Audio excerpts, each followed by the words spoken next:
Alvin, ang sundalo. Credit to the author. 548 hanggang 53. Ang mga pangalan po na nandito ay galing sa mga name generator.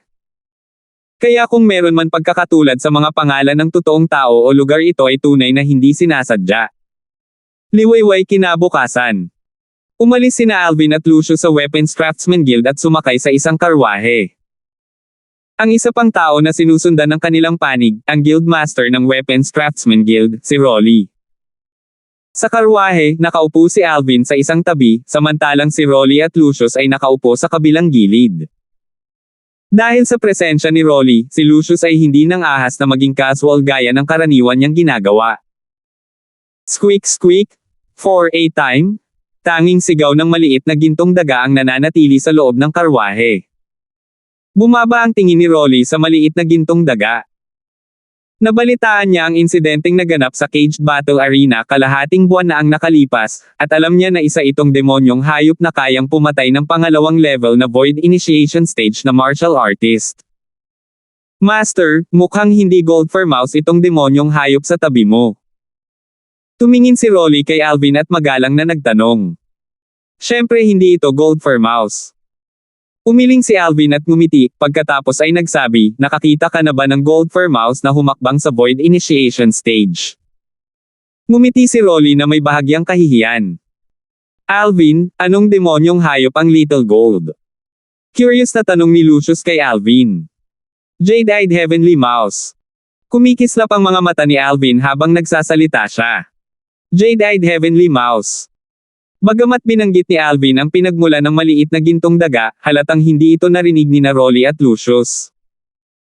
Bagaman hindi ko alam kung anong demonyong hayop ang isang Jade-eyed Heavenly Mouse, mula lamang sa dominanteng pangalan na ito, tiyak na hindi ito isang ordinaryong demonyong hayop. Napabuntong hininga si Lucius. Squeak squeak, ang maliit na gintong daga ay nakatayo sa balikat ni Alvin habang kampante siyang tumango kay Lucius.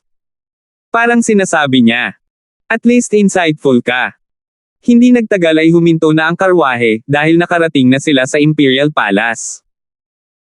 Bumaba si Alvin mula sa karwahe, at saglit siyang nawala ng pag-iisip habang nakatingin sa maringal at kahangahangang Imperial Palace. Bago ang Imperial Palace ng Azure Forest Imperial Kingdom, ang Imperial Palace ng Crimson Sky Kingdom ay tila medyo hindi sapat. Samantala, magkasunod na bumaba sa karwahe sina Lucius at Rolly. Napansin ni Alvin na maraming estudyante ng Dragon at Phoenix Academy sa di kalayuan na patungo sa entrance ng Imperial Palace kasama ang kanilang mga senior. Matapos nilang maipasa ang kanilang mga command token at merehistro ang kanilang mga sarili, nagawa nilang dalhin ang iba pa kasama nila sa Imperial Palace. Tara na! Tumawag si Lucius kina Alvin at Rolly. Tumango si Alvin at naglakad ng may malalaking hakbang. Pagdating niya sa pasukan ng Imperial Palace, tumigil ang mga yabag niya. Dahil tatlong figure na lumilipat patungo sa Imperial Palace mula sa malayo ang nakaakit ng kanyang tingin. Napansin ni Rolly at Lucius na may mali kay Alvin, at nagtanong si Lucius. Alvin, ano ang tinitingnan mo? Aljor. Kasabay nito, tumingin si Lucius sa lugar na tinitingnan ni Alvin. Sa lugar na iyon, tatlong kulay itim na figure ang naglalakad na may malalaking hakbang. Si Aljor na nakasuot ng itim na damit ay naglalakad kasama ang isang nasa katanghaliang gulang na lalaki na nakasuot ng itim na damit at may kahindek-hindek na hitsura, at sa harap nila ay isang itim na nakasuot na matandang lalaki. Si Aljor at ang nasa tabi niya ay magalang at magalang sa matanda. Mga miyembro ng Blackfin Sect. Alam ni Lucius ang background ni Aljor, ngunit labis siyang na-curious kung bakit mawawala ang kalmado ni Alvin dahil kay Aljor. Sa lohikal na pagsasalita, walang kakayahan si Aljor para mawala ang katinoan ni Alvin ng ganito. Malabo niyang nahulaan na tiyak na may ilang lihim na nakatago sa loob. Bumaba ang tingin ni Rolly sa lalaking nasa katanghaliang gulang na nakasuot ng itim. Naunawaan niya na ang tingin ni Alvin ay bumaba sa taong ito. Pumasok na tayo. Biglang nagsalita si Alvin at pagkatapos ay pinuna niya ang daan patungo sa Imperial Palace. Nagkatinginan sina Rolly at Lucius bago sumunod. Matapos ibigay nina Alvin at Lucius ang kanilang student command token, sinimulan na nila ang pagpaparehistro. Alvin. Lucius. Ang taong namamahala sa pagpaparehistro ay tumingin kina Alvin at Lucius na may titig na puno ng pagpipitagan. Ang grupo ni Alvin na tatlo ay pumasok sa Imperial Palace at sumunod sa daloy ng mga tao na dumating bago ang isang malawak na drill ground. Ito ang lugar na karaniwang ginagawa ng Imperial Army ng kanilang mga pagsasanay, sabi ni Lucius kay Alvin. Biglang naunawaan si Alvin. Mukhang gaganapin ang genius competition sa drill grounds. Samantala, dumami ang mga taong dumating sa drill grounds. Alvin, Lucius, talagang maaga kayong dalawa. Pati si Sword Young Master ay dumating na. Pero mag-isa siyang dumating. Napansin lang niya ang kalapit na Rolly pagkarating niya bago sina Alvin at Lucius, at nagmamadali siyang ngumiti at yumoko. Pagbati, Guildmaster Rolly. Sword Young Master, sana naging maayos ka. Tumango si Rolly kay Henry, at halatang kilala niya si Henry. Guildmaster Rolly, alam mo rin na simula nang mamatay ang matandang kambing na iyon, wala nang magbabantay sa akin. Nabuhay ako nitong mga nakaraang taon ng malaya. Ngumiti si Henry. Tumaas ang kilay ni Alvin. Natural na alam niya kung sino ang matandang kambing na Sword Young Master na binanggit. Ang master ng Sword Young Master, ang dating Guardian Elder ng Origin Convergence Sect, at siya mismo ang nanlinlang sa Sword Young Master na sumali sa Origin Convergence Sect. Ngunit, namatay ang Guardian Elder na iyon dahil sa Chi Deviation sa kalaunan. Simula noon, ang Sword Young Master ay nagtagal sa mga lugar ng kasiyahan sa Imperial City buong araw. Siyempre, naunawaan ni Alvin, may nararamdaman pa rin si Sword Young Master sa Guardian Elder na iyon ang dating Origin Convergence Sect. Hindi nagtagal, dumami ang mga tao sa drill ground, at maraming tao ang nagkusa na lumapit at batiin sina Alvin, Lucius, at Henry. Halos lahat ng mga taong ito ay mga estudyante ng Dragon at Phoenix Academy at ang mga nakatatanda mula sa mga kapangyarihang kinabibilangan nila. Tulad ng inaasahan para sa numero 1 henyo ng dating 7-star Sword Sect, kahit saan man pumunta si Young Master Alvin, nakakapagpikite ka ng mga pambihirang talento. Young Master Alvin, kung libre ka sa hinaharap, maaari kang bumisita sa aming clan, at tiyak na ituturing namin si Young Master Alvin bilang isang natatanging panauhin. Ang reputasyon ng Crazy Young Master ay parang kulog na umaalingaw-ngaw sa aking tainga mula pa noong una, at ngayong nakilala kita ngayon, tinutupad mo ang iyong reputasyon. Sword Young Master, narinig ko na ang iyong espada ay matulin na parang kidlat. Imposibleng ang walang kwentang anak kong ito ay may kumpara kay Sword Young Master. Sword Young Master, kung malaya ka, gusto kong makipag-spar kay Sword Young Master. Ang mga alon ng pambobola ay pumasok sa mga tainga ng tatlong grupo ni Alvin. Bahagyang ngumiti ang tatlo at isa-isang sumagot. Hindi nagtagal halos lahat ng mga estudyante ng Dragon at Phoenix Academy ay nagtipon dito, at kasama sa kanila ay walang kakulangan ng mga miyembro ng Z Clan na sumusunod sa Flute Fairy, Arian. Ang Flame Young Master, si Simon, ay masigasig na nakikipag-chat sa mga nakatataas ng Z Clan na nasa tabi ng Flute Fairy, ngunit ang kanyang tingin ay hindi umalis sa Flute Fairy mula sa simula hanggang sa katapusan. Siya ay tunay na nasa malalim na pag-ibig. Napabuntong hininga si Alvin ng may damdamin. Sa ilang sandali, napansin ni Alvin ang dalawang figure na kumislap mula sa itaas sa malayong kalangitan. Ito ay dalawang matandang lalaki. Isa sa kanila ang Vice Dean ng Dragon at Phoenix Academy, si Marlon. Kung tungkol sa isa pang matanda, hindi pa niya nakita ang matanda noon. Siya ay dapat na isa sa 5 dakilang revered elders ng Imperial Family. Napaisip si Alvin nang makita niya si Marlon na nakikipag-chat at nakikipagtawanan sa matanda. Biglang napansin ni Alvin ang malamig na tingin na bumaba sa kanya. Kasunod nito, napansin ni Alvin ang isang pamilyar na figure. Horace. Ang munting prinsipe ng estate ni Prince Sheng. Kasalukuyan, isang nasa katanghaliang gulang na lalaki sa napakagandang damit na sinundan ng tagiliran ni Horace. Ang nasa katanghaliang gulang na lalaki ay may kahangahangang anyo, at ang mga taong gustong magpabor sa kanya ay nakatayo sa paligid niya. Siya si Prince Sheng. Ang boses ni Rolly ay narinig ng tainga ni Alvin. Tumango si Alvin. Malapit na ang oras. Bumulong si Alvin, at pagkatapos ay bumaba ang kanyang tingin sa malayo. Sa lugar na iyon ay nakatayo ang 3 tao na nakaitim na damit. Ang mga miyembro ng Blackfin Sect. Sa sandaling ito, napansin ng lahat ng miyembro ng Blackfin Sect kasama na si Alger ang tingin ni Alvin.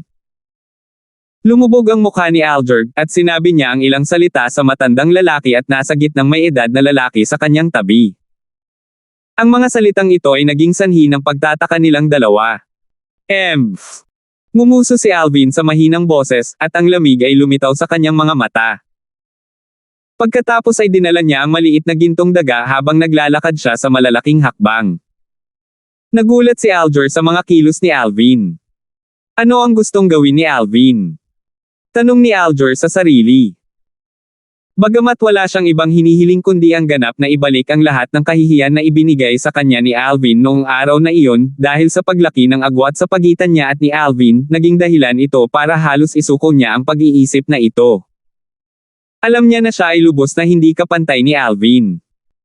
Bukod dito, napansin niya na talagang may nakakatakot na lamig na kumikislap sa mga tingin ni Alvin ngayon. Naging dahilan ito ng paglundag ng kanyang puso. Sa hindi malamang oras, napansin ni Alger na ang tingin ni Alvin ay hindi sa kanya, ngunit sa halip ay nasa taong nasa tabi niya. Senior brother, kilala mo si Alvin. Tiningnan ni Alger ang nakaitim na lalaking nasa katanghaliang gulang na may kahindek-hindek na anyo sa kanyang tabi, at nagtatakang nagtanong siya. Tumingin ang nasa katanghaliang lalaki kay Alvin pagkatapos ay umiling. Hindi. May hindi tama. Bakit pakiramdam ko pupunta siya para sa'yo, kuya? Malungkot ang mukha ni Alger. Samantalang sa sandaling ito, sa loob ng mundo sa mga mata ni Alvin na naglakad palabas ng may malalaking hakbang, tila ang nakaitim na nakadamit na nasa katanghaliang lalaki lamang ang nananatili doon. Itong lalaking nasa katanghaliang gulang na nakasuot ng itim na may kahindek-hindek na hitsura ay isang taong hindi makakalimutan ni Alvin sa buong buhay niya. 8 taon na ang nakalilipas, sa Misty Forest ng Aurora City, ang taong mula sa Blackfin Sect na gumamit ng kanyang kakilakilabot na paraan upang sugpuin si Alvin at ipahiya si Alvin ay ang mismong taong ito. Anak, tandaan mo, langgam ka lang sa harapan ko. Kung gusto kitang patayin, walang pinagkaiba sa pagtapak ng langgam hanggang mamatay. I disdain to kill you. Ngayon, naaalala pa rin ni Alvin ang sinabi ng taong ito sa kanya noong araw na iyon. Sa pagkakataong iyon, para siyang nakaligtas dahil sa panghahamak ng taong iyon. Roldan. Dumating si Alvin sa harap ng 3 miyembro ng Blackfin Sect, at ang kanyang mga tingin ay nakatitig sa matandang lalaking nasa itim na nakadamit habang siya ay mabagal na nagsasalita. Roldan. Nang matapos magsalita si Alvin, nagsikip ang mga mag-aaral ni Alger, at tumingin siya sa nakaitim na lalaking nasa gitnang may edad na sa kanyang tabi na may natatarantang ekspresyon. Alam pa ni Alvin ang pangalan ni Senior Brother, paanong hindi kilala ni Senior Brother si Alvin? Kilala mo ako. Nakakunot ang noo ni Roldan habang sinusukat niya ang binata na nakadamit ng violet sa kanyang harapan, ngunit wala siyang anumang impresyon. Sa kasalukuyan, nalaman niya ang pagkakakilanlan ng taong nasa harap niya mula sa kanyang junior brother na si Alger. Alvin. Ang taong ito ang numero 1 henyo ng dating 7-star sword sect, at dinurog ang lahat ng mga figure na tinawag na 5 young masters ng Azure Forest Imperial Kingdom. Narinig niya ang tungkol kay Alvin. Ngunit nakakasigurado siya na hindi siya dapat nakipag-ugnayan kay Alvin. Kung hindi, imposibleng makakalimutan niya ang isang genius martial artist na tulad nito. Hey! Napansin ni Alvin ang pagkalito sa mga mata ni Roldan, at bigla siyang natawa. Tama, bago ang mataas at makapangyarihang ikaw mula sa dati, ako ay isang hamak na langgam na maaaring hindi pansinin. Hindi nakakagulat na hindi mo ako naaalala. Ang boses ni Alvin ay naglalaman ng bahagyang pangungutya. Hindi sinasadya ni Alvin na pigilan ang kanyang boses, at bahagya pa niyang nailabas ang kanyang boses gamit ang origin energy, na naging dahilan upang kumalat ito sa buong drill ground. 549. Mababa. Langgam. Sinabi niya iyon tungkol kay Alvin. Nang marinig ng mga tao sa drill ground ang mga salita ni Alvin, lahat sila ay natulala. Sa di sinasadya, lahat ay nakabawi sa kanilang mga sentido at pinalibutan sila. Sina Rolly, Lucius, at Henry ang nangunguna sa posisyon at tumayo sa likod ni Alvin. Alvin, ano ang nangyayari? Sumimangot si Lucius, at tumingin siya na may galit sa tatlong tao mula sa Blackfin sect. Wala lang, may nakilala lang akong old friend. Umiling si Alvin, at isang maliit na ngiti ang lumitaw sa mga sulok ng kanyang bibig. Ngunit walang naniwala sa mga salita ni Alvin sa sandaling ito. Ito ay pakikipagkite sa isang matandang kaibigan. Mukhang nagpunta si Alvin para tuligsain ang kanyang mga krimen. Narinig ko na ang aking alagad, si Aljur, na binanggit ka noon, ikaw si Alvin. I wonder kung paano ka na-offend ng kanyang panganay na alagad na si Roldan. Ang matandang nakasuot ng itim na damit ay nagtataglay ng kapansin-pansing ilong ng lawin, at ang kanyang boses ay paos hanggang sa puntong nagdulot ito ng lamig sa puso ng isang tao. Ngunit sa halip ay binaliwala ni Alvin ang matanda at tinitigan si Roldan. Alvin, kinakausap ka ng aking guro. Huwag kang masyadong lumayo. Nang makita ni Aljur na binaliwala ni Alvin ang kanyang amo, agad siyang nagalit. Ngunit sa kasamaang palad, hindi siya tinitigan ni Alvin. Ano ba talaga ang gusto mong gawin? Lumubog ang mukha ni Roldan habang galit na nakatingin kay Alvin. Anong gusto kong gawin? Nagsimulang tumawa si Alvin. Isang mataas at makapangyarihang void prying stage na eksperto ng Blackfin sect. Ano ang magagawa ng hamak na langgam na tulad ko bago ang isang marangal na tulad mo? Ngunit ang iyong mga salita ay bahagyang natatawa. Anong ibig mong sabihin dito? We're complete strangers, so why are you going against me? Nagsalita si Roldan sa mahinang boses, at ang kanyang kahindek-hindek na anyo ay naging bahagyang ganid. Lalaban ka. Ang ngiti sa mukha ni Alvin ay agad na binawi, at sinabi niya sa mahinang boses. Sabi mo kakalabanin kita. Karapat-dapat ba ang isang tulad mo? Si Alvin ay halos nagsasalita ng salita sa bawat salita. Si Alvin ay biglang naging pagalit ay parang isang bato na nagdulot ng 1,000 ripple. Nagkagulo ang lahat ng taong naruroon. Mukhang napakagalit ni Alvin sa taong ito mula sa Blackfin sect. Hindi ba ito ang Blackfin sect elder, Roldan? At hindi ba ang matandang iyon ang supreme elder ng Blackfin sect, si Jose? Ang Jose na ito ay tila master din ng Roldan. Kailan ba sinaktan ng mga miyembro ng Blackfin sect na ito si Alvin? Mga ignorante talaga sila. Masiglang nag-usap ang mga tao sa paligid. Whoosh! Whoosh! Sa sandaling ito, dalawang alulong ng hangin ang umalangaw-ngaw mula sa langit, at matagumpay nitong napukaw ang atensyon ng lahat ng naruroon. Ito ay si Marlon at ang isa pang revered elder ng Imperial family. Matapos silang magalang na batiin ng mga taong naruroon na nakakakilala kay Marlon at ng matanda, binawi nila ang kanilang mga tingin at muling tumingin kay Roldan at Alvin ng may interes. Napagtanto nila na ang hidwaan sa pagitan nina Alvin at Roldan ay matrigger anumang oras. Napansin ni Marlon ang atmosfera, at tinanong niya si Alvin sa pamamagitan ng voice transmission. Alvin, may alitan ka sa mga miyembrong ito ng Blackfin sect. Kailangan mo ba ng tulong ko? Si Marlon ay isang revered elder ng Imperial family ng Azure Forest Imperial Kingdom, at siya ay isang pag-iral sa ika-6 na antas ng Void Initiation Stage. Sa kasalukuyan, ang kanyang lakas ay mas nakakagulat pagkatapos niyang taglayin ang isang grade 4 na spirit weapon, at siya ay maaaring ituring na numero 2 eksperto ng Imperial family ng Azure Forest Imperial Kingdom.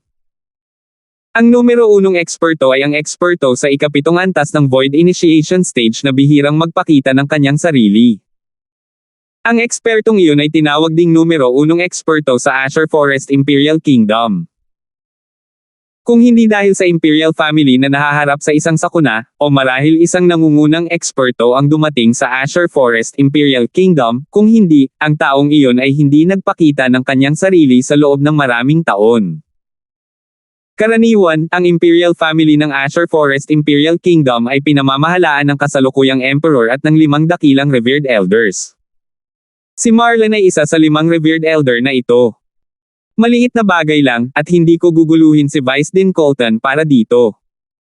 Magalang na tinanggihan ng voice transmission ni Alvin ang magandang intensyon ni Marlon. Karapat-dapat ba ang isang taong katulad mo? Ang mga salita ni Alvin ay naging dahilan upang malungkot ang mukha ni Roldan, at sinabi niya sa mahinang boses, "Alvin, ito ang unang pagkakataon na nakilala kita.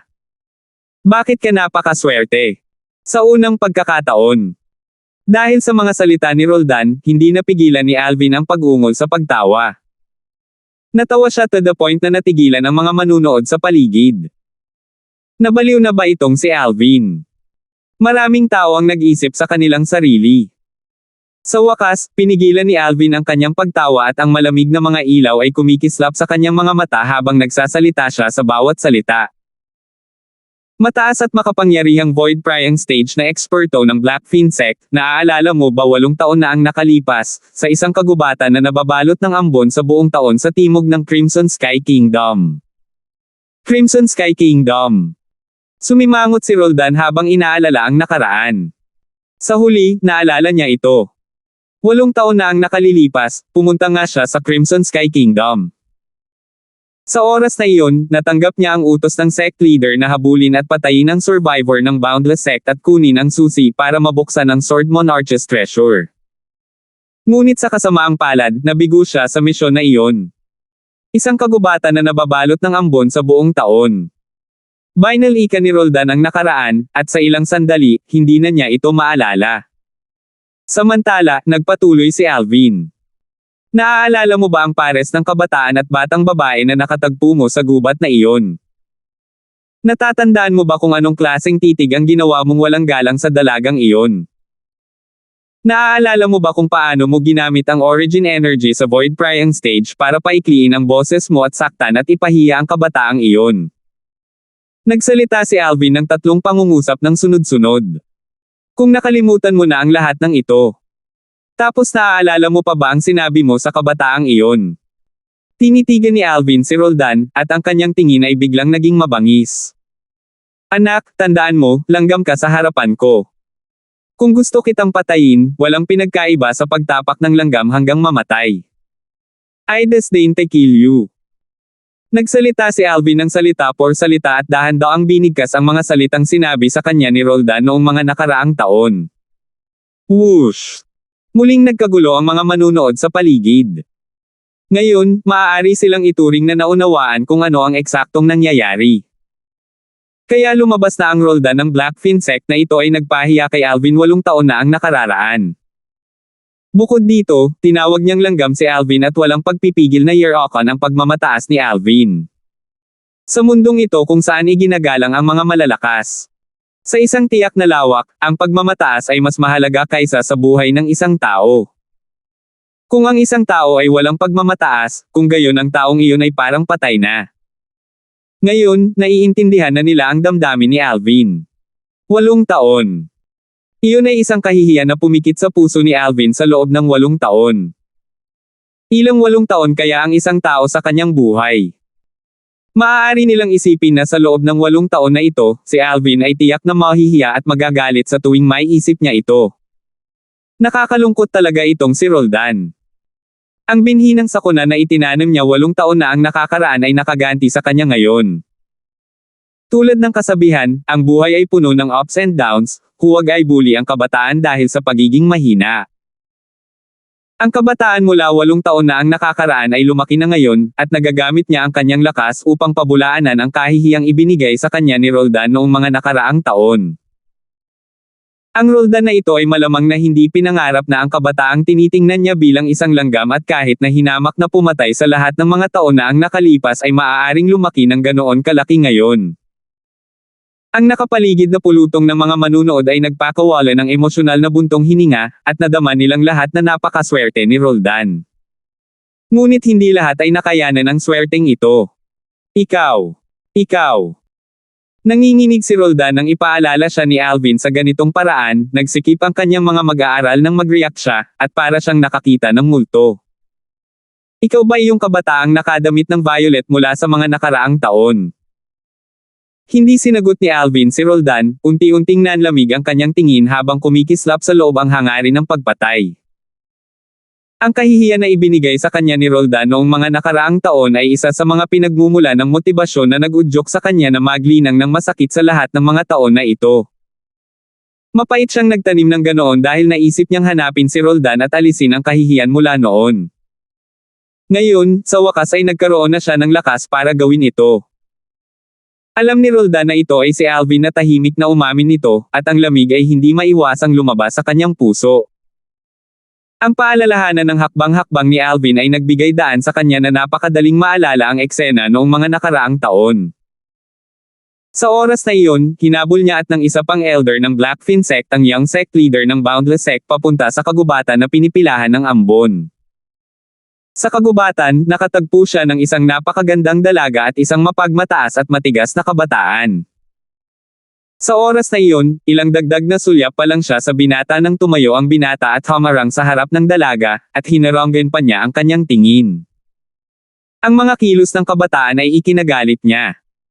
Casual lang niyang pinalamig ang kanyang origin energy at malamig na ungol, at nasugatan nito ang kabataan.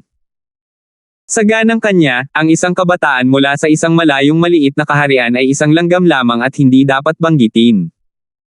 Sa oras na iyon, hinamak pa niyang patayin ang kabataan, at mabilis niyang nakalimutan ang pangyayaring iyon. Gayunpaman, hindi niya akalain na ang kabataang parang langgam sa kanyang paningin, at hinamak pa niyang pumatay sa mga nakalipas na taon ay talagang lalago ngayon ng ganito kalaki. Ang napakalaking henyo na masasabing hindi pa nagagawa sa Azure Forest Imperial Kingdom. Kung alam niya ng mas maaga na darating ang araw na ito, talagang hindi niya hahayaang umalis si Alvin sa araw na iyon. Naiisip niya na kung papatayin niya ang kabataan noong araw na iyon, hindi mangyayari ang lahat sa sandaling ito. Kanina, nagkaroon siya ng malaking pangunawa sa mga kabataang nakadamit ng violet na nauna sa kanya, si Alvin, mula sa kanyang junior brother na si Aljur. Alam niya na si Alvin ay napakabata pa at ang kanyang cultivation ay umabot na sa ika-4 na antas ng Void Priang stage. Hindi lang iyon, ang maliit na gintong daga na iyon sa balikat ni Alvin ay isang mabigat na demonyong halimaw na nagawang pumatay ng pangalawang antas na eksperto sa Void Initiation stage. Hindi siya natatakot kay Alvin. Kahit na naintindihan ni Alvin ang dalawang uri ng half-step advanced force. Sa ganang kanya, imposibleng maging katapat niya si Alvin, isang martial artist sa ika-6 na antas ng Void Priang stage. Samantalang ang kinatatakutan niya ngayon ay ang maliit na gintong daga sa tabi ni Alvin. Ang maliit na gintong mouse na ito ay nagawang pumatay ng pangalawang antas na Void Initiation stage na martial artist. Sa madaling salita, ang lakas ng maliit na gintong daga ay kapantay ng kanyang guro, ang Supreme Elder ng Blackfin sect. Alvin, ano ang gusto mo ngayon? Huminga ng malalim si Roldan at nagtanong sa mahinang boses. Anong gusto ko? Nagsimulang tumawa si Alvin. Natural lang na patayin ka, year-okon ka, at gawin kitang tontungan. Sa nakalipas na 8 taon, si Roldan ay palaging tinak sa kanyang puso. Sa pamamagitan lamang ng ganap na pag-alis nito sa mga ugat ay mawawala ang kanyang sama ng loob nitong 8 taon. Ang boses ni Alvin ay sobrang flat, ngunit ang layunin ng pagpatay sa loob nito ay nagdulot ng lamig sa kanyang gulugod. Maraming tao ang tahimik na nagdalamhati para sa Roldan. Hindi pa banggitin ang network ng mga relasyon na taglay ni Alvin, tulad ng Crazy Young Master, Lucius, at ang background sa likod ni Lucius. Ang tipo ng mouse na demonyong hayop sa tabi ni Alvin ay sapat na para durugan ang buong Blackfin sect. Ang Blackfin sect ay mayroon lamang 3 eksperto sa Void Initiation stage, at ang pinakamalakas sa kanilang lahat ay ang Supreme Elder ng Blackfin sect, si Jose, na nakatayo sa tabi ni Roldan at isang second level na Void Initiation stage na martial artist. 550. Katatapos lang magsalita ni Alvin nang malungkot ang mukha ni Roldan. Malungkot din ang mukha ni Aljur, at galit na sinabi niya, Alvin, iniligtas ng aking senior brother ang buhay mo noong araw na iyon, ngunit hindi mo lang sinubukang suklian ang kanyang kabaitan, ibinabalik mo ang kabaitan ng may puot. Spared my life. Return kindness with hatred. Dahil sa mga salita ni Aljur, hindi napigilan ni Alvin ang sarili na matigilan, at hindi niya napigil ang matawa. Ang mga nakapaligid na pulutong ng mga manunood ay napatingin kay Aljur, at para silang nakatingin sa isang tulala. Malinaw na binanggit ni Alvin ang bagay sa pagitan niya at ni Roldan kanina. Malinaw na si Roldan ang umasa sa kanyang malakas na lakas para gamitin ang kanyang kapangyarihan para i-bully si Alvin, at pagkatapos niyang ipahiya si Alvin ng maraming beses, hinamak niya na patayin si Alvin. Ano ang kinalaman nito sa pagbabalik ng kabaitan na may pagkapuot? Aljur. Ang mabangis na tingin ni Alvin ay nakatitig kay Kia Jin habang sinasabi niya ang malamig na boses. Kung gayon, puputulin ko ang iyong mga paa ng walang dahilan ngayon, at iiwan kita sa iyong buhay.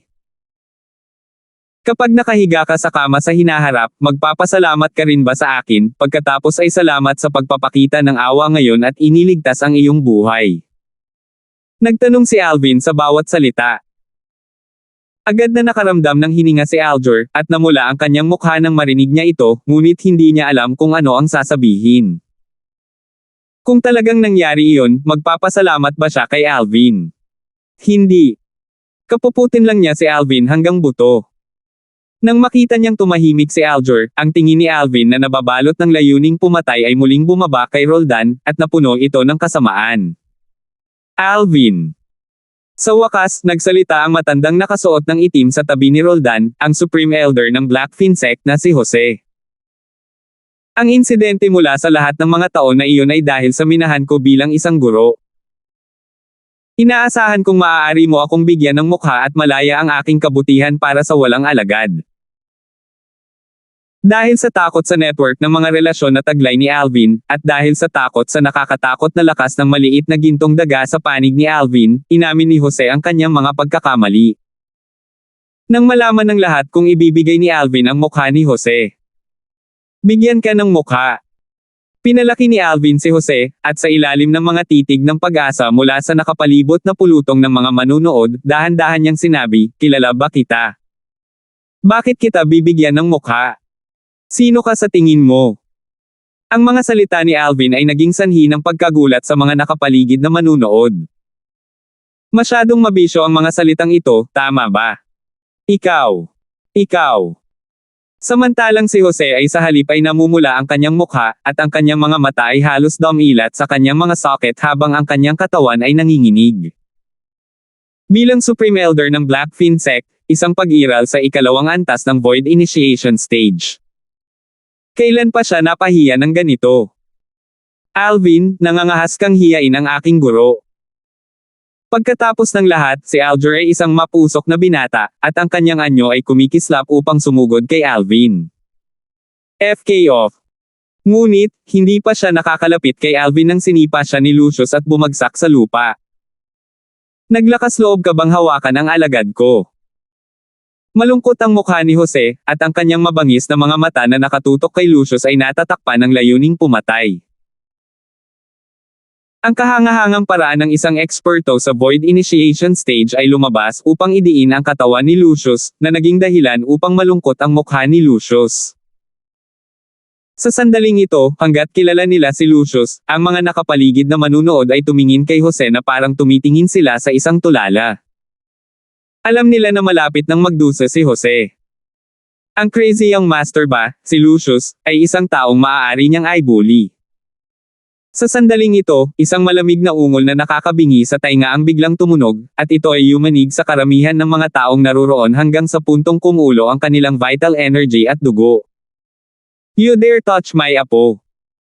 Kasunod nito, karamihan sa mga taong naroroon ay nakadama ng malakas na hangin na dumaan, na humihip hanggang sa puntong sumasakit ang kanilang mga mukha. Bang! Kasabay ng isang napakalaking putok, ang Supreme Elder ng Blackfin Sect, si Jose, na gumagamit pa rin ng kanyang kahangahangang paraan upang mangapi sa iba kanina, ay lumipad palabas na parang isang palaso na umalis sa busog at mabangis na bumangga sa isang kalapit na steel na bato. Bang! Nabasag ang stone steel, at malapit na itong gumuho. Samantalang ang mukha ni Jose ay mapatla na parang kumot habang sunod-sunod siyang nagluwa ng ilang subo ng dugo. Pagkatapos niyang uminom ng nakapagpapagaling na tabletang panggamot, halos hindi na siya makatayo. Pero nanginginig pa rin ang katawan niyang nakatayo. Bumaba ang kanyang tingin sa matandang lalaki sa di kalayuan na umatake sa kanya, at may bahagyang takot sa kanyang mga mata. Ikaw. Sino ka? Hindi ka karapat-dapat na malaman ang pangalan ko. Sinulyapan ng matandang lalaki si Jose nang may panghahamak, pagkatapos ay tumalikod at bumalik sa tabi ni Lucius. Rolly, dumating ka rin. Sa sandaling ito, si Marlon na nakatayo sa langit, ay tila nakatuklas ng bagong kontinente, at bumaba siya sa gilid ng matanda. Rolly. Sa sandaling magsalita si Marlon, naging sanhi ito ng ganap na pagkatulala ni Jose. Rolly. Ang Guildmaster ng Azure Forest Imperial Kingdom's Weapons Craftsman Guild's main guild. Si Jose ay labis na nabigla sa kanyang puso. Kasunod nito, bumaba ang kanyang tingin kay Lucius. Ang binatang iyon ang pinakamataas na ranggo sa gitna ng 5 dakilang Young Masters ng Azure Forest Imperial Kingdom, Crazy Young Master. Ang mukha ni Jose ay natatakpan ng mapait na ekspresyon. Kung alam niya na ito ang Crazy Young Master, si Lucius, kahit gaano pa siya katapang, hindi siya mangangahas na gamitin ang kanyang kahangahangang paraan para i-bully si Lucius. Ang mga miyembro ng Blackfin Sect ay talagang kakilakilabot. Oo, tulad ng guro, tulad ng disipulo. Maituturing kong naunawaan ko ang diwa ng mga salitang ito. Na-offend ng elder si Alvin, sinaktan ng bata si Crazy Young Master, at mas nakakatakot ang matanda. Direkta niyang sinaktan si Guildmaster Rolly. Ang Guildmaster Rolly ay isang pag-iral sa ika-6 na antas ng Void Initiation Stage. Kumbaga, sa mga tuntunin ng lakas, kahit na siya ay hindi mas mababa sa sinuman sa 5 dakilang revered elders ng Imperial Family. Nagbuntong hininga ang karamihan ng mga manunood sa paligid. Nang marinig ito ng 3 tao mula sa Blackfin Sect, naging sanhi ito ng hindi magandang tingnan ng kanilang mga ekspresyon. Lalo na sina Kia Jing at Jose na sugatan na, nagalit pa sila to the point na nagluwa sila ng subo ng dugo. Alvin. Nang makita niyang nasugatan ang kanyang guro, alam ni Roldan na wala nang magagawa ang kanyang panig sa sitwasyon ngayon. Tumingin siya kay Alvin at sinabi sa malamig na boses, paulit-ulit mong sinabi na gusto mo akong patayin, gusto mo akong year-okan sa ilalim ng iyong mga paa, at gusto mo akong gawing tontungan. Manggahas ka bang labanan ako nang hindi kumukuha ng tulong mula sa lakas ng iba at patunayan na kaya mo akong year-okan sa ilalim ng iyong mga paa? If you don't dare. Tapos ikaw pa rin ang langgam from all those years ago to me. Ang mga salita ni Roldan ay puno ng panunuya. Sa sandaling ito, lahat ng mga taong naruroon ay naunawaan na si Roldan ay nag-uudyok kay Alvin na kumilos sa pamamagitan ng panunuya. Gusto niyang galitin si Alvin, maging padalos-dalos si Alvin at talagang balak niyang labanan siya ng mag-isa. Ilang sandali, ang mga tingin ng lahat ng naruroon ay bumaba kay Alvin. Langgam. Nagsimulang tumawa si Alvin. Roldan, sa tingin mo ba hindi ako maglalakas loob na labanan ka mag-isa? Malamig na ungol ni Roldan. Could it be that you dare? Dahil gusto mong personal kitang ipaglaban, pagkatapos ay tutuperin ko ang iyong hiling. Little Gold, pumunta ka kay Lucius. Si Alvin ay may walang pakialam na ekspresyon. Labis na natuwa si Roldan nang marinig niyang sumang-ayon si Alvin. Sa ganang kanya, ang dahilan kung bakit pumayag si Alvin ay dahil hindi alam ni Alvin ang kanyang cultivation. Kung hindi, imposibleng pumayag si Alvin. Siya ay isang pag-iral sa ika-6 na antas ng Void Priang Stage. Nang makita nila si Alvin na nahulog sa udyok ni Roldan, maraming tao ang umiling at bumantong hininga. Masyadong padalos-dalos si Alvin. Dahil naglakas loob si Roldan na hamanin siya, natural na alam ni Roldan ang lakas ni Alvin. Eksakto. Alam ni Roldan ang lakas ni Alvin, samantalang si Alvin ay walang alam tungkol sa lakas ni Roldan. Malamang na matatalo si Alvin sa labanang ito. Si Roldan ay tiyak na may tiwala, at iyon ang dahilan kung bakit niya hinikayat si Alvin na labanan siya. Nagbulungan ang mga tao sa paligid sa talakayan. Maraming tao ang umiling habang sila ay bumantong hininga, at naramdaman nila na si Alvin ay masyadong padalos-dalos. Alvin. Samantala, maraming voice transmission na puno ng pag-aalala ang pumasok sa mga tainga ni Alvin. Karamihan sa kanila ay humihikayat kay Alvin, at ang mga may-ari ng mga voice transmission na ito ay mula kay Rolly, Lucius, Marlon, at Henry. Tungkol naman sa nilalaman ng mga voice transmission, ito ay walang iba kundi ang pagsasabi na hindi niya alam ang cultivation ni Roldan, samantalang alam ni Roldan ang kanyang cultivation, at siya ay dahado. Napangiti si Alvin sa kanyang puso tungkol dito. Hindi niya alam ang cultivation ni Roldan. Nang masulyapan niya si Roldan sa unang pagkakataon sa labas ng Imperial Palace, umasa siya sa kanyang matinding spiritual force at ang habang buhay na karanasan ng Rebirth Martial Emperor para kumpirmahin ang cultivation ni Roldan. Si Roldan ay nasa ika-6 na antas ng Void Priang stage. Bukod pa riyan, dahil hindi man lang napansin ni Roldan na ginamit niya ang kanyang espiritual na lakas para makita ang cultivation ni Roldan. Masasabi ni Alvin na si Roldan ay hindi isang inscription master. Nililigawan si kamatayan. Kapag may nag-aalala tungkol kay Alvin, natural na may mga tao na walang ibang hinangad kundi si Alvin ay mapatay ni Roldan. Tulad ni Prinsipe Sheng at ng kanyang anak na si Horace. Ngayon ang kanilang mga titig ay naglalaman ng kasiyahan patungo sa kasawian ni Alvin na pinaghalo sa loob. Senior brother, minsan na akong pinahiya ni Alvin.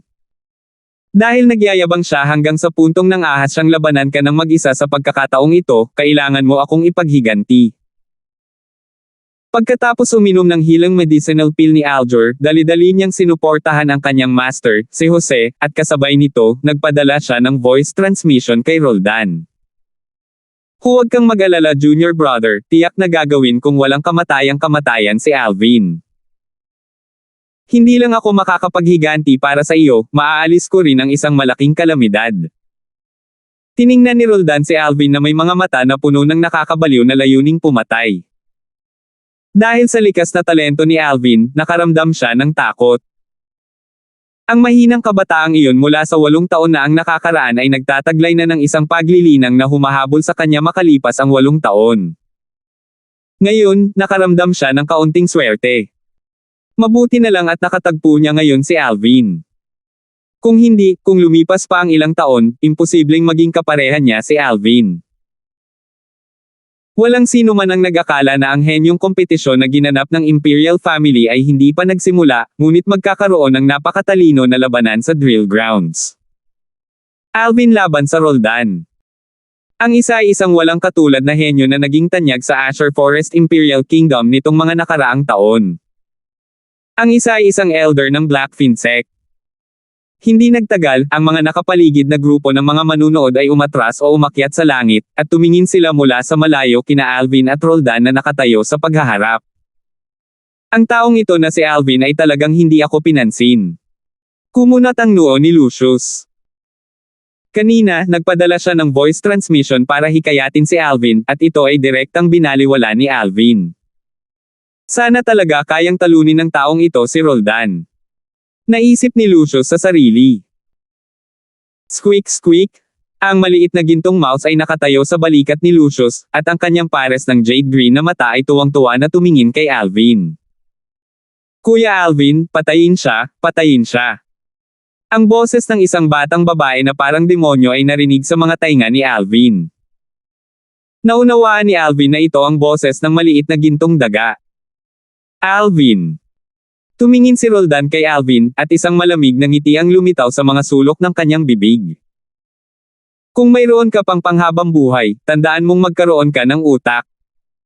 Ihahatid na kita ngayon. Malinaw, naramdaman ni Roldan na pumayag si Alvin sa kanyang hamon dahil sa padalos-dalos at dahil sa kanyang pag-uudyok.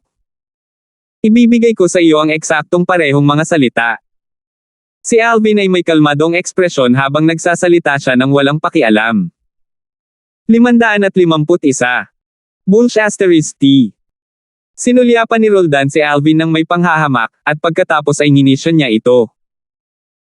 Isang galaw lang ang kailangan ko at madadala na kita sa impyerno. Sa sandaling matapos magsalita si Roldan, ang kanyang katawan ay kumikislap na parang nag-transform siya sa isang kidlat. Siya ay dumaan na parang kidlat, at nagbunga ito ng isang alon ng mga tunog ng hangin na sumasabog na parang kulog, at ang mga tunog ay dumaan patungo kay Alvin. Swish! Isang spirit sword ang lumitaw mula sa manipis na hangin sa kamay ni Roldan, at diretso itong bumaril, kasama ang nagngangalit na origin energy, tila naging makamandag na ahas na nagngangalit at mabangis na kumagat kay Alvin. Sa paligid ng katawan ng makamandag na ahas ay mabangis at mabilis na asher na enerhiya na sumunod dito na parang anino. Sa kalangitan, isang sinaunang may sungay na mga silhwete ng dragon ang namuo at nag-flash out. Samantalang sa tabi ng sinaunang may sungay na silhwete ng dragon ay may isa pang 740 sinaunang mammoth silhouette na sumunod sa likod ng sinaunang may sungay na silhwete ng dragon. Ika-6 na antas ng Void Priang Stage. Sa halos isang iglap, sina Rolly at Marlon ang unang nag-react, at namutla ang kanilang mga mukha. Napag-alaman nila na ang cultivation ni Roldan ay nasa ika-6 na antas ng Void Priang Stage. Samantalang ang Spirit Sword sa kamay ni Roldan ay Grade 7 Spirit Sword. Tulad ng naintindihan ng Force Roldan, ito ay ang half-step Advanced Twin Force. Mamatay. Ang mukha ni Horace ay nagpakita ng isang baliw na ngiti, at ang kanyang mga mata ay puno ng matinding puot. Ang kahihiyan na ibinigay sa kanya ni Alvin sa Caged Battle Arena kalahating buwan na ang nakalipas ay isang bagay na hindi niya makakalimutan sa buong buhay niya, at ang makitang pinatay si Alvin gamit ang kanyang sariling dalawang mata ay walang alinlangan ang pinakamasayang bagay sa buong buhay niya. Alvin. Samantalang sina Lucius at Henry na nag-aalala kay Alvin ay parehong may malungkot na ekspresyon. Parehong hindi nila naisip na ang Roldan ng Blackfin Sect ay talagang magiging pang-6 na antas ng Void Priang Stage na martial artist. Kung alam nila ng mas maaga, hindi sana sila nagtipid sa pag-akit kay Alvin na umiwas sa labanan. Pagkatapos ng lahat, ang isang matalinong tao ay nakakaalam kung kailan siya atres. Ngunit sa kasamaang palad, ito ay natapon na ng gatas. Ngunit hindi sila nag-aalala tungkol sa kaligtasan ni Alvin. Dahil alam nila na kung nasa panganib ang buhay ni Alvin, talagang hindi tatayo si Rolly. Sa narinig ni Rolly, si Alvin ang kanyang guro sa Tao of Weapons Refinement, at ang katayuan ni Alvin sa kanyang puso ay hindi pangkaraniwan. Ang mga katotohanan ay talagang ganito. Sa sandaling ito, ang mga mata ni Rolly ay duling na, ang origin energy sa kanyang buong katawan ay naipon, at handa siyang kumilos anumang oras. Para sa kanya, hanggat nailigtas niya si Alvin, hindi mahalaga ang anumang bagay. Ngunit mabilis siyang natulala. Langit. Anong nakita ko? Nakita ni Rolly na nang ang espada ni Roldan na kumislap at naging isang makamandag na ahas na kumagat kay Alvin ay napakalapit kay Alvin. Whoosh! Biglang binago ni Roldan ang kanyang direksyon, at ang espada sa kanyang kamay ay kinaladkad palabas ng napakagandang guhit sa hangin habang ito ay talagang kumikislap patungo sa hangin sa gilid ni Alvin. Swish! Ang kanyang espada ay tumama at tumago sa hangin. Ang eksenang ito ay naging sanhi ng pagkatulala ng lahat ng taong naruroon. Sa ganang kanila, si Roldan ay tila sinadya niyang iwasan si Alvin at tumusok patungo sa hangin. Bakit nagpakita ng awa si Roldan kay Alvin? Maraming tao ang nataranta. Kabilang sa kanila ay sina Jose at Alger ng Blackfin Sect. Anong ginagawa ni Kuya? Malungkot ang mukha ni Alger. Bakit hindi niya direktang pinatay si Alvin? Sa kanyang lakas, sapat na ang atake ng espada na iyon para patayin si Alvin. Kumunat ang noo ni Jose. Siya ay natural na umaasa na ang kanyang disipulo ay magagawang patayin si Alvin. Kung hindi, ang pananatiling buhay ni Alvin ay walang alinlangan na isang nakatagong banta para sa Blackfin Sect. Ang banta na ito ay hindi maaaring ituring na wala sa ngayon. Ngunit pagkatapos ng isa pang ilang taon, kahit na si Alvin ay hindi umasa sa tulong ng lakas ng iba, si Alvin lamang ay malamang na sapat na upang lipulin ang Blackfin Sect. Nang maisip ng lahat na nagpakita ng awa si Roldan. Ha. Pagkatapos ng espada ni Roldan na kumislap at tumago sa hangin sa gilid ni Alvin, tumayo siya sa kinatatayuan at nakatitig sa lupa sa gilid ni Alvin habang tumatawa siya ng malakas at mayabang. Alvin, nasabi ko na, isang galaw lang ang kailangan ko para patayin ka. Ni isang hampas ko ay hindi mo kayang tiisin, wala ka talagang silbi. Sa mga mata ng mga manunood, si Roldan ay nakikipag-usap sa hangin, at ang eksenang ito ay naging sanhi ng pakiramdam ng lahat ng taong naruroon na gumapang ang kanilang balat. Nabaliw na ba si Roldan? Maraming tao ang natigilan. Maaaring ginamit ni Alvin ang kanyang demonyong pamamaraan. Mayroon ding ilang mga estudyante ng Dragon at Phoenix Academy na hindi maiwasang mabigla sa kanilang mga puso, at hulaan nila sa kanilang mga puso. Demonyong diskarte. Ang Flute Fairy, ang magandang mukha ni Arian ay agad na namutla. Palagi siyang naniniwala na alam ni Alvin ang mga diskarte ng demonyo. Dahil ang kanyang kapatid na si Zither Young Master ay biktima, at siya ay naging biktima rin. Halos nakalimutan ko ang taong ito na may alam ng mga demonyong pamamaraan. Hindi napigilan nina Lucius at Henry na mapabuntong hininga nang makita nila ang eksenang ito. Anong nangyayari? Parehong nagulat si Prince Sheng at ang Little Prince dahil hindi nila alam kung ano ang nangyari sa kanila. Senior Kuya Roldan. Samantalang sina Alger at Jose ng Black Fiend Sect ay nagpapadala ng kanilang mga voice transmission para tumago sa tenga ni Roldan, na gustong gisingin si Roldan. Gayunpaman, para bang sinapian si Roldan, at nanatili siyang hindi natinag. Nakatakas ka sa kalamidad 8 years ago. Ngayong pinatay na kita ngayon, ganoon pa rin ang ending. Tumingin si Roldan sa bakanteng lupa na may malamig na ekspresyon.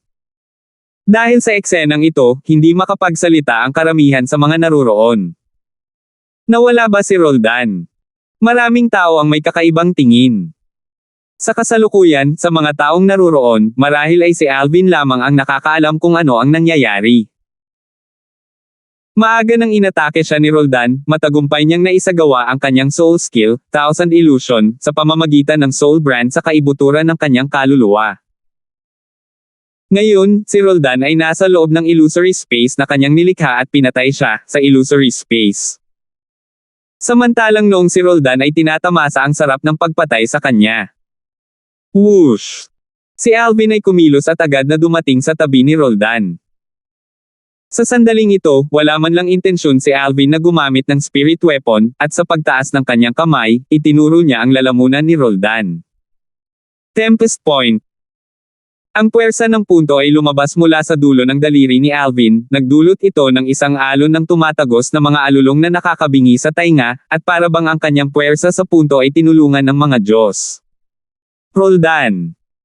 Nang makita ng Supreme Elder ng Black Fiend Sect, si Jose, na hindi nagawang gisingin ng kanyang boses si Roldan, naging malungkot ang kanyang mukha at nagmamadali siyang sumigaw. Gusto niyang gamitin ito para gisingin si Roldan.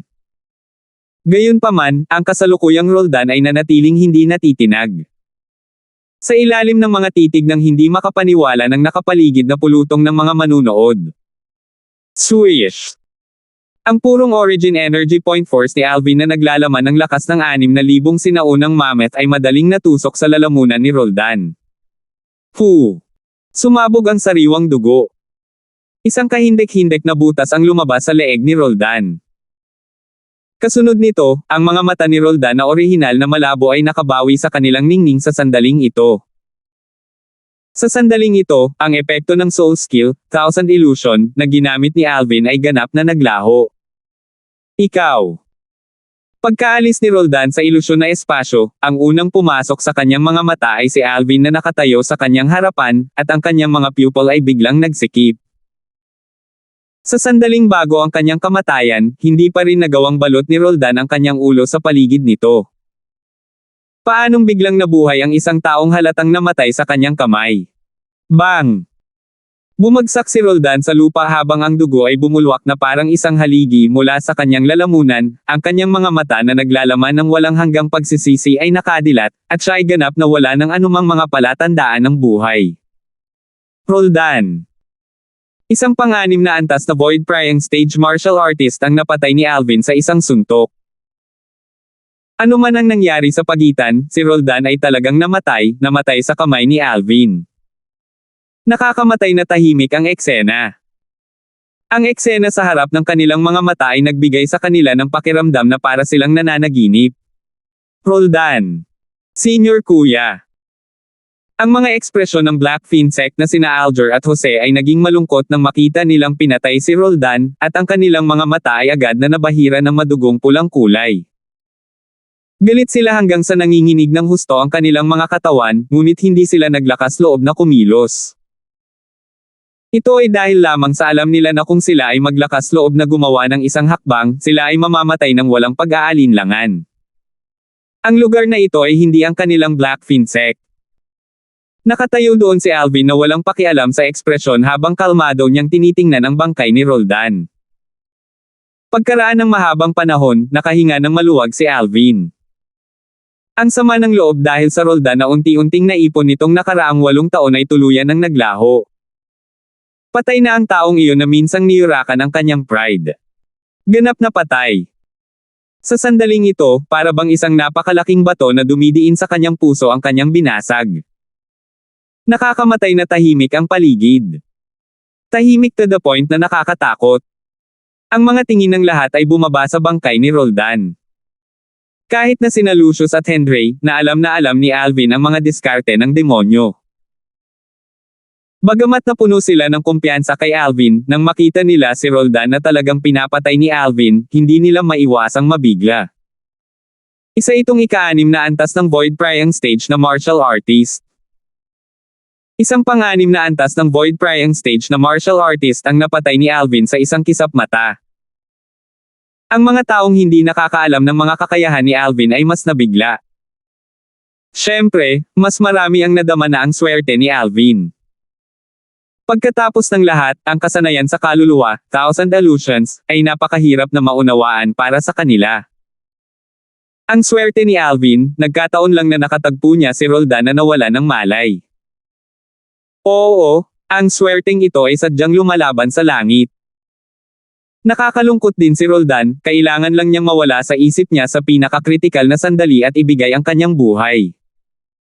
Masiglang nag-usap ang mga manunood sa paligid. Hindi ko akalain na ang swerte ni Alvin ay talagang napakabuti. Lubhang madilim ang mukha ni Horace. Noong una ay inakala niya na kaya ni Roldan na patayin si Alvin. Sa hindi inaasahan, si Roldan ay talagang nawala ng malay at sa halip ay pinatay ni Alvin. Nagdulot ito ng lubos na kasiyahan sa puso ni Horace. Talagang walang silbi si Roldan. Ang ekspresyon ni Prince Sheng ay sobrang hindi magandang tingnan. Mula noong sinaktan ni Alvin ang estate ng Prinsipe Sheng, wala na siyang ibang hinahangad kundi ang patayin si Alvin at pagkatapos ay magdiwang. Swerte! Natural na narinig ni Alvin ang mga pabuulong na talakayan na nagmumula sa paligid. Wala siyang reaksyon dito, at wala siyang balak magpaliwanag. Sa kasalukuyan, ang aking cultivation ay nasa ika-4 na antas ng Void Prying Stage, at ang aking espiritual na lakas ay itinulak sa ika-6 na antas ng Void Prying Stage. Hanggat ito ay hindi pang-6 na antas ng Void Prying Stage Inscription Master, o isang martial artist sa ika-7 antas ng Void Prying Stage, o magiging mahirap para sa aking kaluluwa o mas mataas. Ipatupad. Naisip ni Alvin sa kanyang puso. Halos 1 taon na ang nakalipas, sa unang karanasan ng misyon ng Dragon at Phoenix Academy. Si Alvin ay nakakuha ng Soul Pearl mula sa isang bandidong leader sa Blackwind Ridge, at ang kanyang espiritual na lakas ay umabant hanggang sa 2 antas na mas mataas kaysa sa kanyang cultivation. Sa oras na iyon, ang kanyang cultivation ay nasa unang antas ng Void Prying Stage, at ang kanyang spiritual force ay itinulak sa 3 antas ng Void Prying Stage. Masasabing lahat ito ay salamat sa kontribusyon ng Soul Pearl kaya nagawa niyang patayin si Roldan ngayon. Ang cultivation ni Roldan ay nasa ika-6 na antas ng Void Prying Stage, at si Roldan ay hindi isang inscription master. Lahat din ito ang dahilan kung bakit siya naglakas loob na sumang-ayon sa hamon ni Roldan, at ito ay isang bagay na matagal na niyang napagpasyahan. 552. Demonyo Technique. Demonic Technique. Sa kanyang biglaang pagkaunawa, hindi naiwasang maalala ni Alger kung paano nawala ang kalmado ni Flute Fairy, Arian, sa Dragon and Phoenix Academy noong 1 taon. Noong panahong iyon, paulit-ulit na sinabi ni Flute Fairy na alam ni Alvin ang mga diskarte ng demonyo. Pero ang daming tao, pati siya, ay hindi naniwala. Kapag naisip niya ito ngayon, ang lahat ng ito ay nangyari na magkasya. Nawala sa isip niya. Natural na alam niyang hindi nasisiraan ng bait ang kanyang senior brother, at dahil dito nang muli niyang tingnan si Alvin, ang kanyang tingin ay napuno ng takot. Demonyo Technique. Naging malungkot ang ekspresyon ng Supreme Elder ng Black Fiend Sect, si Jose, nang marinig niya ang mga salita ni Alger na umalalay sa kanya, at nagmamadali siyang nagtanong sa mahinang boses. Jean, ano ba talaga ang nangyayari? Sinabi ni Alger kay Jose ang kanyang hula sa mahinang boses. Nagsikip ang mga mag-aaral ni Jose. Mukhang hindi namatay si Roldan nang hindi makatarungan. Si Jose ay nagpakawala ng malamig na hangin, at ang titig na binaril niya sa binata na nakadamit ng violet sa di kalayuan ay puno ng takot. Sa kasamaang palad, ang alagad ay walang silbi, at malamang na hindi ko kayang ipaghiganti si senior brother, mapait na sabi ni Aljur. Jean. Biglang naging mabangis ang tingin ni Jose, at sumigaw siya sa mahinang boses. Dapat mong ganap na kalimutan ang pangyayari mula ngayon. Hindi mo dapat saktan si Alvin sa hinaharap. Kung hindi, magdadala lamang ito ng kapahamakan sa iyo at sa Black Fiend Sect. Ang boses ni Jose ay naglalaman ng walang hanggan na takot sa loob. Nanigas ang figure ni Aljur, at bagamat puno ng ayaw ang kanyang tiyan, masunurin pa rin siyang tumango. Alam niyang hindi nagpapalaki ang amo niya para lang takutin siya. Talagang nakakatakot si Alvin. Tulad ng inaasahan kay Master. Tumingin si Rolly sa malayong Alvin na may titig ng nag-aapoy na sigasig. Orihinal niyang sinadya na kapag si Alvin ay hindi katugma sa Roldan ng Black Fiend Sect, kung gayon kahit na kailangan niya mawala ng mukha, ililigtas pa rin niya si Alvin. Ngunit hindi niya akalain na papatayin ni Alvin si Roldan ng ganoon kadali. Siyempre, hindi niya akalain na si Roldan ay pinatay ni Alvin dahil nawalan siya ng malay. Ang walang kabuluhang ekspresyon ni Alvin mula sa simula hanggang sa huli ay nagbigay daan sa kanya na makilala ang isang bakas ng isang pahiwatig. Ang guro na ito ay may mga kakayahan na lampas sa imahinasyon ng mga ordinaryong tao. Alvin, binigyan mo talaga ako ng isang masayang sorpresa. Sinulyapan ni Marlon si Alvin na may masalimuot na tingin. Pagkatapos nito, inihayag niya ang simula ng kompetisyon ng henyo. For a time, naging dahilan ng paglayo ng atensyon ng lahat ng naroroon. Ang henyong kompetisyon ng Azure Forest Imperial Kingdom ay ang proseso ng pagpili upang tumungo hanggang sa martial competition ng 10 dynasties. Ito ay kabilang sa pagpili sa antas ng Imperial Kingdom. Hanggat nakuha ng isa ang unang 5 posisyon sa kompetisyon ng henyo, makakapag-advance ang isa sa mga selection sa antas ng imperyo. Ngayon, ang pinakasikat na mga kabataang henyo ng Azure Forest Imperial Kingdom ay eksaktong nagtipon para sa kapakanan ng 5 posisyon na iyon. Tiyak na sasakupin ni Alvin ang isa sa 5 posisyon. Bukod sa kanya, mayroon ding Crazy Young Master, Sword Young Master, at Flame Young Master. Sa madaling salita, iisa lang ang posisyon para sa atin. Maraming tao ang nagbulungan sa diskusyon. Sa kabutihang palad, wala si Zither Young Master at Saber Young Master.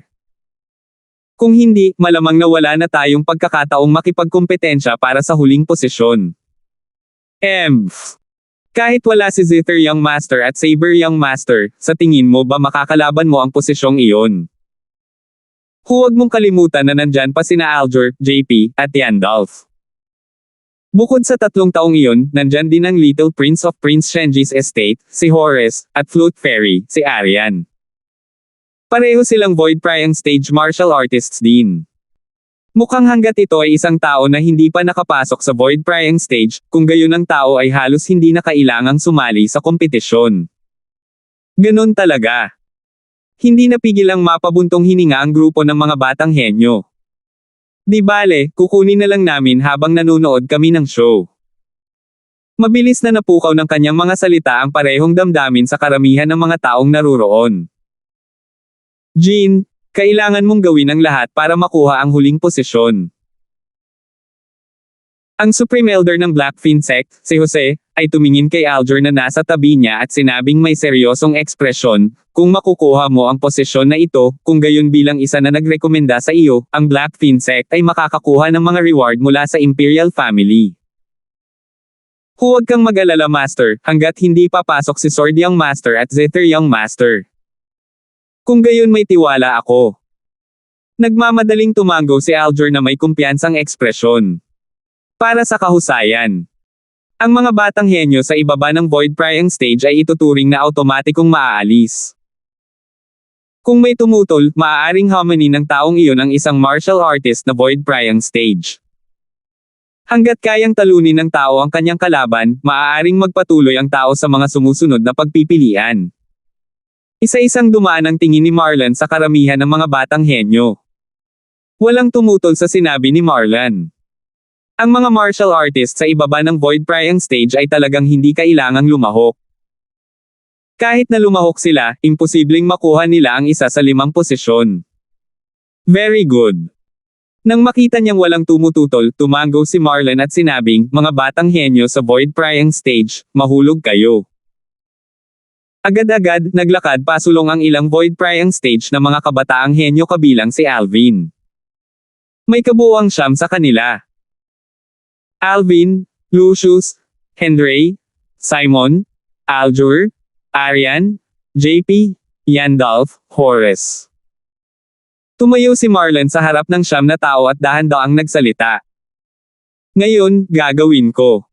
Hindi natapos magsalita si Marlon sa huli. Dahil ang atensyon ng mga taong naruroon ay nakuha na ngayon ng sipol ng hangin na umalangaw-ngaw sa itaas ng hangin. Ang sipol ng hangin ay napakatatak sa tenga, at kasabay nito ay isang matulin na figure na bumaba mula sa himpapawid. Ito ay isang binata, at ang kanyang buong katawan ay naglalabas ng isang alon ng mabangis at walang katulad na aura. Ito ay Saber Young Master. Maya-maya, may sumigaw sa gulat. Si Saber Young Master talaga, Logan. Sumugod talaga siya ngayon. Kasunod nito, nakilala siya ng maraming tao. Logan. Napatingin si Alvin sa taong dumating, at ang kanyang tingin ay mabangis. Bukod sa pagiging isa sa 5 dakilang Young Masters ng Azure Forest Imperial Kingdom, si Saber Young Master. Si Logan ay ang foster son ng sect leader ng dating Demonic Lotus Blade Sect.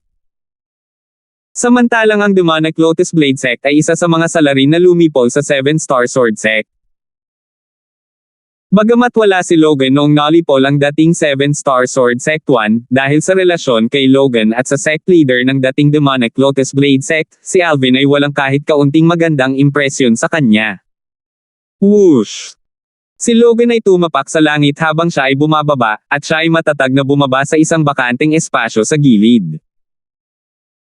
Pagkaraan ng ilang taon mula noong huli silang nagkita, si Logan ay mas mature kung ihahambing sa dati, at ang kanyang matalas na mga mata ay naglalaman ng bahagyang pakiramdam ng karanasan.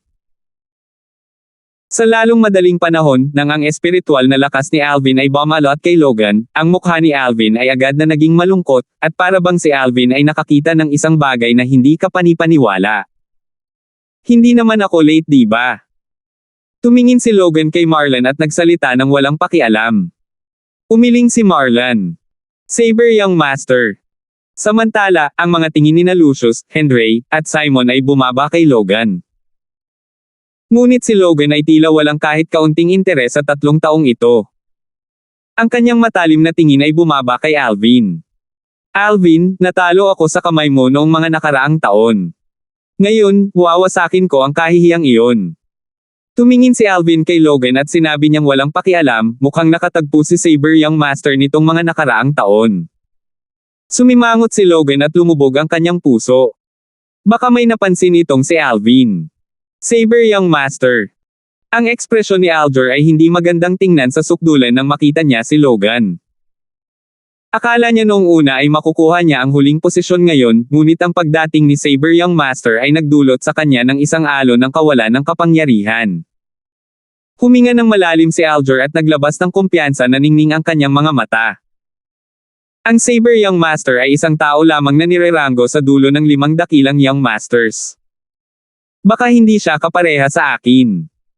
Dumating na rin si Saber Young Master. Mukhang walang suspense sa 5 posisyon para tumungo sa Darkstone Empire. Maraming tao ang napabuntong hininga sa emosyon. Oo, ang 5 posisyon na ito ay tiyak na makukuha ni Alvin at ng 4 na ito sa 5 dakilang Young Masters. Maraming tao ang sumang-ayon dito. Ngunit sa hindi inaasahang pagkakataon, hindi naiwasang magtaas ng ulo ang mga taong naruroon. Whoosh!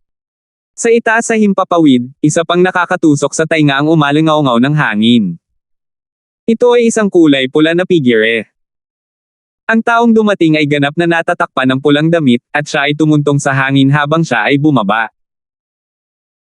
Ang taong iyon ay isang gwapong binata na may mabituing mga mata at kilay na hugis espada, at habang nakatayo siya roon, para siyang matalas na espada na may mapang-ipong lakas ng espada. Mukhang hindi ako late. Bulong sa sarili ang binata na may pulang damit na nasa edad 27. Sino siya? I don't know. I've never seen him before. Napatulala ang mga taong naruroon nang makita ang binata na biglang bumaba. May ganoong figure sa Azure Forest Imperial Kingdom. Isang void prying stage na martial artist sa ganoong edad.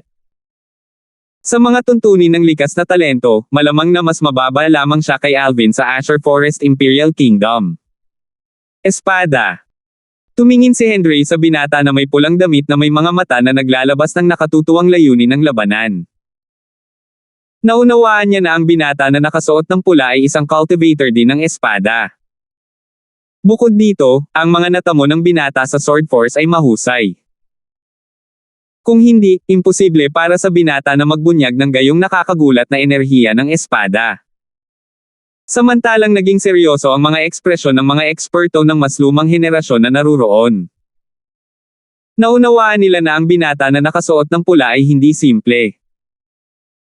Sa mga tuntunin ng lakas, ang binatilyong ito na nakasuot ng pula ay malamang na hindi mababa sa 5 dakilang mga Young Master.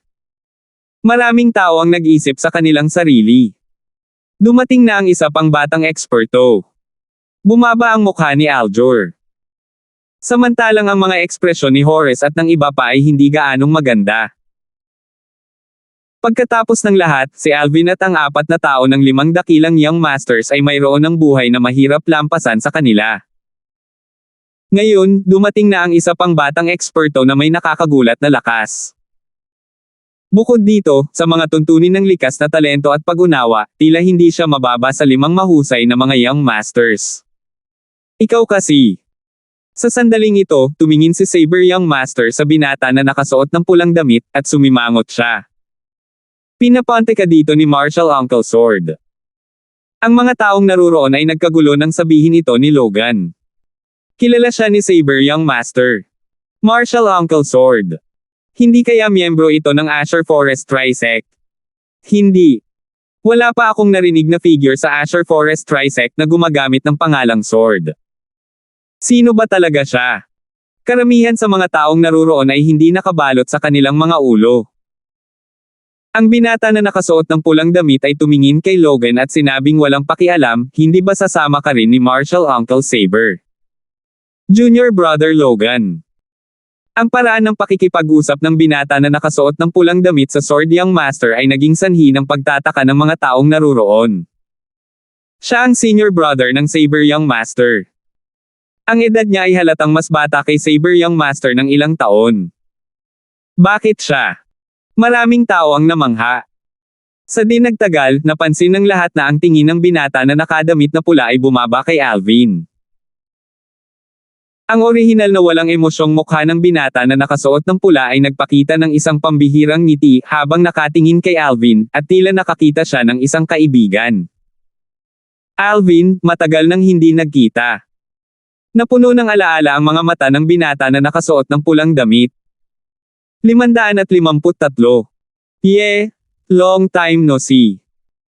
Nakabawi si Alvin mula sa kanyang pagkabigla, at bagamat kalmado ang kanyang ekspresyon, ang kanyang mga mata ay may bakas ng excitement na naghalo sa loob.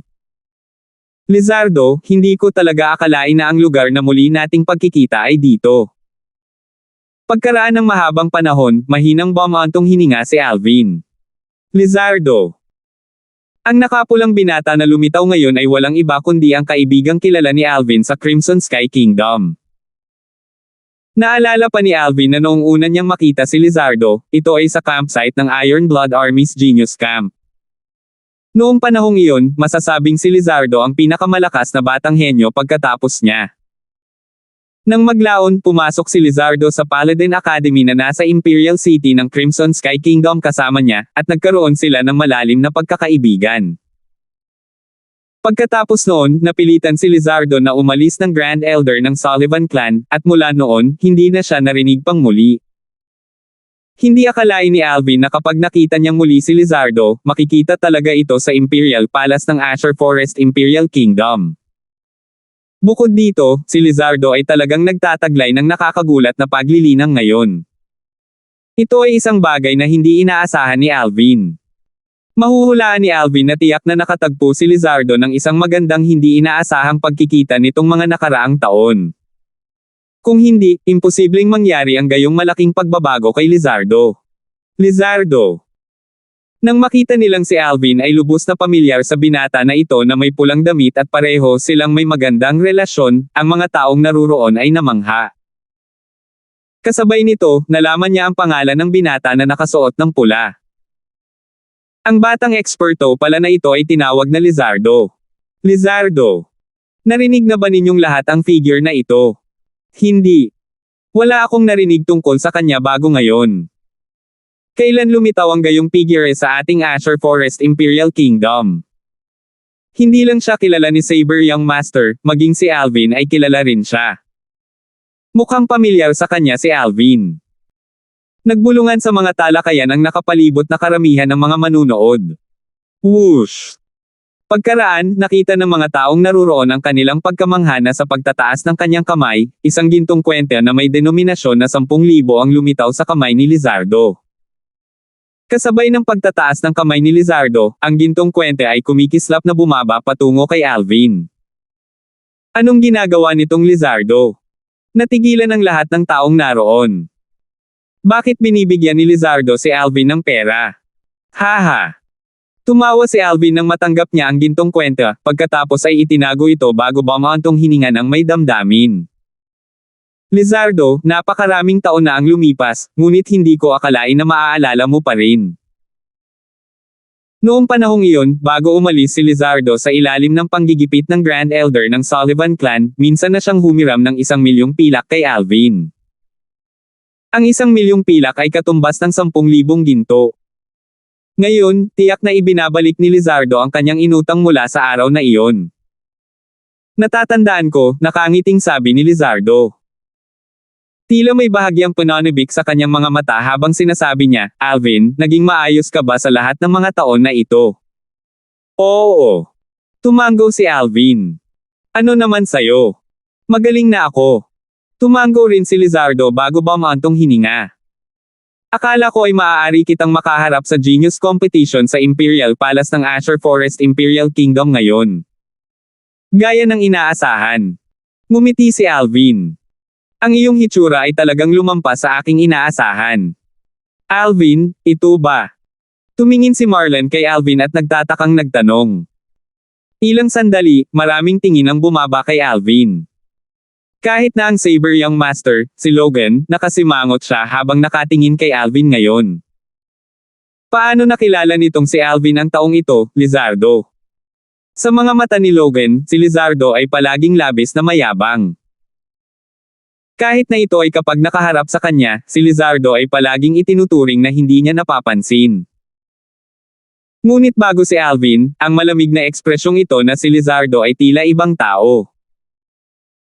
Vice Dean Colton, ito ay aking kaibigan, at siya ay mula sa parehong kaharian na katulad ko, sabi ni Alvin kay Marlon. Kaya ganyan. Biglang naunawaan si Marlon, at isang maliwanag na liwanag ang kumislap sa kanyang mga mata habang sinasabi niya, hindi ko akalain na bukod sa 5 dakilang Young Masters, mayroon pa ring isang henyo na figure sa teritoryo ng ating Azure Forest Imperial Kingdom. Masyado kang mabait. Tumango si Lizardo kay Marlon, at ang kanyang mukha ay bumalik sa kanyang malamig na hitsura mula noon. Ang Lizardo na ito ay talagang isang henyo mula sa parehong kaharian ni Alvin. Mukhang maraming mahuhusay na tao ang nakatago sa teritoryo ng ating Azure Forest Imperial Kingdom. Oo, ang likas na talento ng taong ito ay parang hindi mababa sa 5 dakilang Young Masters. Nagbuntong hininga sa emosyon ang nakapaligid na pulutong ng mga manunood. Siyempre, ang mga ekspresyon ng maraming tao ay lubhang hindi magandang tingnan.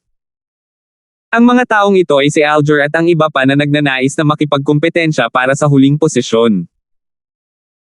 Gayunpaman, ang hitsura ni Logan at Lizardo ay nagdulot sa kanila ng isang alon ng kawalan ng kapangyarihan sa kanilang mga puso. Shit! Lubhang madilim ang ekspresyon ni Horace. Sa totoo lang, kaibigan siya ni Alvin. Hindi ba't sinasadya niyang manggulo sa pagdating sa ganitong oras? Pati ang Saber Young Master na iyon, hindi siya dumating ng mas maaga o huli, ngunit kailangan lang na magpakita sa sandaling ito. Sa orihinal, si Horace ay may pag-asa sa kanyang puso sa kanyang sarili na makakuha ng posisyon. Ngunit pagkatapos na lumitaw sina Lizardo at Logan, alam niyang tiyak na wala siyang kapalaran sa ika-5 posisyong iyon. Hindi ko akalain na si Saber Young Master ay magmadali sa paglipas ng panahon. Sa palagay ko ang henyo na kompetisyon ngayon ay dapat na bahagyang sulit na makita. Yung Lizardo din. Sa grupo ng Void Prying Stage Martial Artists, ang edad niya ay mas matanda lang kay Alvin at mas bata sa iba. Higit sa lahat, siya ang senior brother ng Saber Young Master. Naiintindihan ko na si Saber Young Master ay tila medyo natatakot sa Lizardo na ito, at halatang takot siya sa lakas ni Lizardo. Itong Lizardo ay hindi simple. Akala ko noong una, sina Alvin, Crazy Young Master, Sword Young Master, at Flame Young Master ay matatag na sasakupan ng 4 na posisyon. Ngayong may dagdag na 2 variable, sina Saber Young Master at Lizardo, malamang na magkakaroon ng pagbabago sa mga posisyon na ito. Ang ganito lang ay magiging kahanga-hanga. Ang mga batang henyo ng iba't ibang kapangyarihan na nasa ibaba ng Void Prying Stage ay nagnanais na makakita ng matinding labanan. Para sa kanila, kahit na lumitaw si Saber Young Master at Lizardo o hindi, hindi sila nakatadhana na makuha ang alinman sa 5 posisyon na iyon. Ngayon, ang hitsura ni Saber Young Master at Lizardo ay akma sa kanilang mga kagustuhan, at ito ay naging dahilan upang sila ay lalo pang natuwa. Dahil sa ganitong paraan, tiyak na magiging mas bongga ang Genius Competition ngayon. Ito ay isang bagay na ikinatuwa nilang makita. Kagalang-galang na Elder Chi. Biglang humakbang pasulong si Prinsipe Shen at tumingin kay Marlon habang sinabi niya sa mahinang boses, ang Saber Young Master na ito at si Lizardo ay hindi pa nakapasa sa threshold na Dragon at Phoenix Academy. Natatakot ako na hindi nararapat na direktang sumali sila sa Genius Competition ngayon, tama ba? Dahil sa mga salita ni Prince Sheng, nakahinga ng maluwag si Alger at ang iba pa. Samantalang ang mga batang henyo na gustong manood ng palabas ay nakasimangot at bahagyang nag-aalala. Talagang nag-aalala sila na ang Imperial Family ay itaboy sina Lizardo at Saber Young Master, at hindi sila papayagang sumali sa Genius Competition. Sa ganoong paraan, walang alinlangan na sila ay mabibigo. Ilang sandali, ang mga tingin ng lahat ay bumaril kay Marlon. Shensi, ano sa tingin mo? Tumingin si Marlon sa matandang nasa gilid niya at nagtanong. Ang matandang ito ay pumunta rito kasama si Marlon at palaging tahimik na nakatayo sa tabi ni Marlon habang nakapikit, at hindi siya nagsasalita. Ngayon, nang magsalita si Marlon, naging sanhi ito ng dahan-daang pagdilat ng matanda.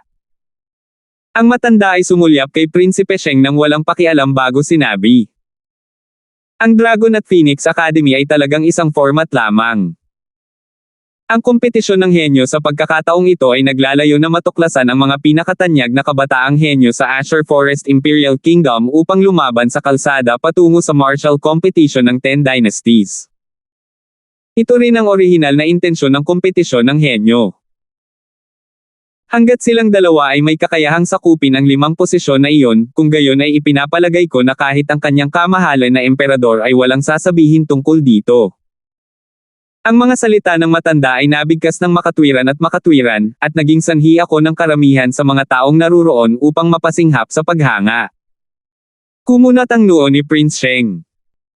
Kagalang-galang na Elder Chi, hindi ba natin dapat tanungin ang opinyon ni Imperial Brother tungkol sa bagay na ito? Hindi na kailangan. Sa halos sa sandaling natapos na magsalita si Prinsipe Sheng, biglang umalangaw-ngaw mula sa di kalayuan ang isang malakas na boses. Nakita ng lahat na naruroon na nasa malayong kalangitan, isang lalaking nasa katanghaliang gulang na nakasuot ng dragon robe ang kumokontrol sa hangin para lumipat dito. Sa likod ng nasa katanghaliang lalaki na nakasuot ng dragon na damit ay isang matandang lalaki na sumusunod sa kanya na parang anino, at nang tumayo ang matanda roon, nagbigay siya ng hindi maarak na aura. Ikalimang antas ng Void Initiation Stage. Ika-anim na antas ng Void Initiation Stage. Tumaas ang kilay ni Alvin. Natuklasan ng kanyang espiritual na lakas ang paglilinang ng dalawang tao sa unang posibleng sandali. Ang middle-aged man na nangunguna na nakasuot ng dragon robe ay isang martial artist sa ikalimang antas ng Void Initiation Stage. Ang matandang nasa likod niya ay sa halip ay isang pag-iral sa ika-anim na antas ng Void Initiation Stage. Malamang, isa siya sa 5 dakilang revered elders ng Imperial Family. Para naman sa middle-aged na lalaki na nakasuot ng dragon robe. Pagbati sa iyong kamahalan. Ang mga taong naruroon ay yumukod sa nasa katanghaliang gulang na nakasuot ng dragon na damit, at marami pang ang mga tao ang yumuko hanggang sa ang kanilang mga ulo ay malapit ng madikit sa sahig. Tanging sina Alvin, Lizardo, at Rolly lamang ang nakatayo ng diretso, at sila ay namumukod tangi sa karamihan. Ang emperador ng Azure Forest Imperial Kingdom. Pinalaki ni Alvin ang nasa katanghaliang lalaki na nakasuot ng dragon robe sa kanyang harapan, at isang umaagos na liwanag ang kumikislap sa kanyang mga mata. Medyo na-curious siya sa emperor ng marangal na Imperial Kingdom. Sa mga tuntunin ng lakas, ang emperor ng Crimson Sky Kingdom ay mas mababa kaysa sa emperador na ito. Napaisip si Alvin sa kanyang sarili. Ang Emperor ng Crimson Sky Kingdom ay isa lamang ordinaryong Void Priang stage na martial artist.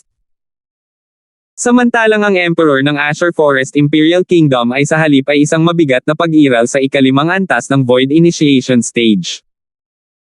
Ang pagkakaiba ng lakas ng dalawa ay parang pagkakaiba ng langit at lupa.